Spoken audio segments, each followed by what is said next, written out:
రైతు బంధు ఆపాలని ఎన్నికల కమిషన్ తీసుకున్న నిర్ణయంపై బీఆర్ఎస్ తప్పుడు ప్రచారం చేస్తోందన్నారు PCC working president Mahesh Kumar Goud.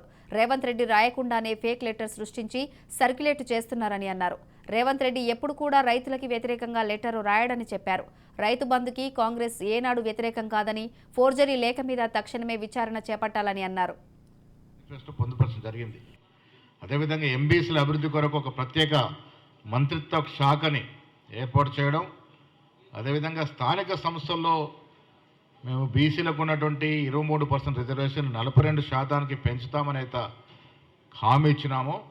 అదేవిధంగా ఉపవర్గీకరణ చేస్తామనేది హామీ ఇచ్చినాము. వీటికి ఆగస్టులో ఇవాళ మిత్రుడు నరేంద్ర ఆధ్వర్యంలో కాంగ్రెస్ పార్టీకి సంపూర్ణమైనటువంటి మద్దతు ప్రకటిస్తూ మీ ముందుకు వచ్చినారు. చాలా సంతోషం. కాంగ్రెస్ పార్టీ తెలంగాణ రాష్ట్ర సంచారక సంఘాన్ని వారిచ్చినటువంటి మదర్కి సంపూర్ణంగా ధన్యవాదాలు తెలియజేస్తూ ఉంది. వారికి కూడా మేము భరోసా ఇస్తూ ఉన్నాం. ఎన్నికల వచ్చిన తర్వాత, ప్రభుత్వం ఏర్పడిన తర్వాత ఇవన్నీ కూడా మేము ఇచ్చినటువంటి మేనిఫెస్టో పెట్టిన అంశాలన్నీ కూడా పరిపూర్ణంగా